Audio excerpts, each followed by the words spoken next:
Okay, now the first subtopic, okay, formation for the hire purchase agreement. Now, what is it that you need to be able to do?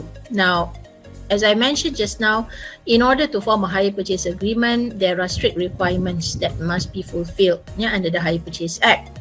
So you must be able to explain the requirements to be fulfilled for the agreement to be valid. Now, who has the responsibility to fulfill all these requirements? Well, basically, most of the things that they have to do is imposed on the owner. What the hirer has to do basically is just to pay the deposit. Okay, yang lain semua tanggungjawab owner. Owner will have to make sure that he complies with all the requirements for the hire purchase agreement. Because if he does not do so, then the hire purchase agreement will not be valid. And sometimes there will be penalties imposed. Alright, so you must be able to explain this. Now, the effect of non-compliances of the requirements of the hire purchase agreement. Okay, so there are 9. Okay, there are 9. Now, you must know all of it, because sometimes when the question is a problem question, essay problematic question, right? They will not tell you what are the requirements that the owner did not fulfill. It's for you to analyze the question and show what are the requirements that the owner did not comply. Right? So you must make sure that you know all the requirements. Yeah.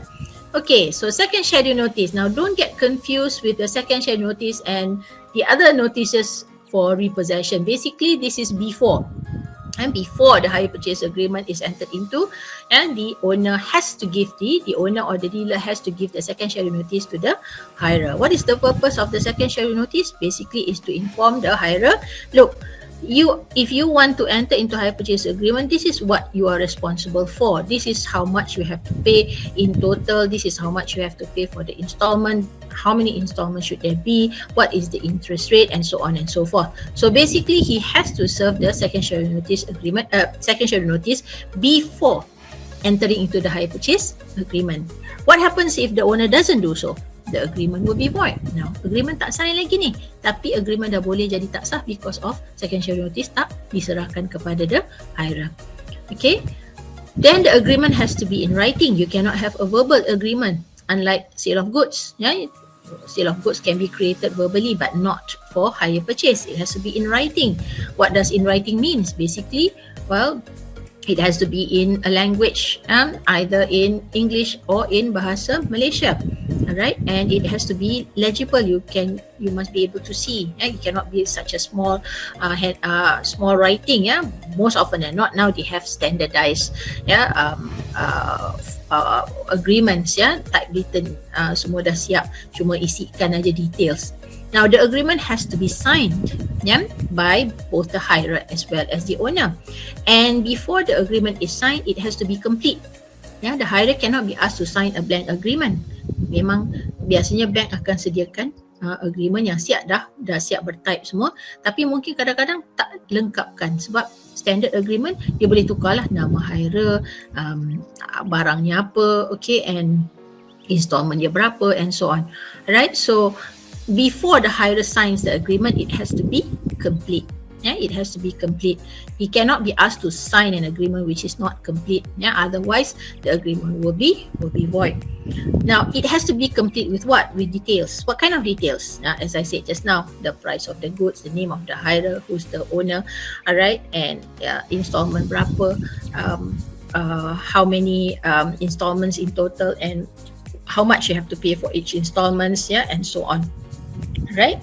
If it's not complete, if there are no details stated, the hirer doesn't know what he is signing, then the agreement will be void. Now, sometimes the hirer enters into a hire purchase agreement for more than one goods. For example, let's say he wants to buy a washing machine as well as he wants to buy television, or maybe he wants to buy 2 cars. Maybe the hirer is not a person, maybe the hirer is a company. Wants to buy 2 cars, 3 cars, perhaps for the directors of the company or whatever. Alright, there must be separate agreement for more than one goods. You cannot lump it all up in one agreement.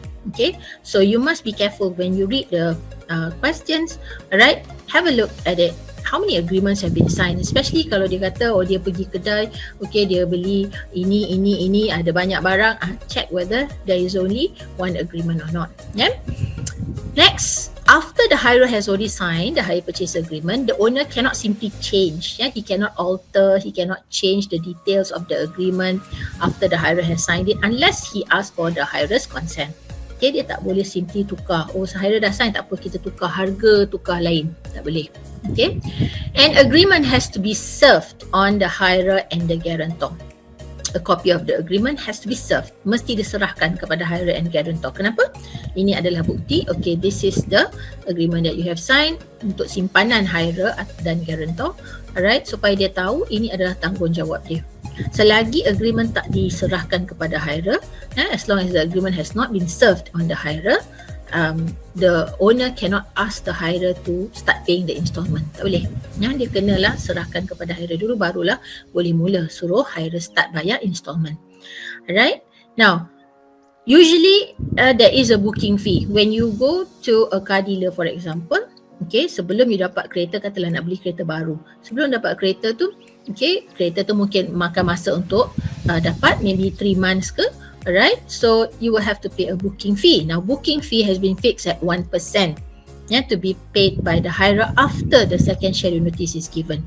So, maknanya hirer dapat second schedule notice dulu, belum sign agreement lagi. Okay, dia dah tahu, okay, ini adalah tanggungjawab dia, kena bayar sekian.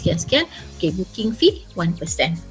Okay, and deposit lain. Deposit is 10% after the hire purchase agreement is signed. Okay, so that's 10% out of the hire purchase price. Okay, so dua ni hirer kena bayar. Booking fee 1% and deposit 10%.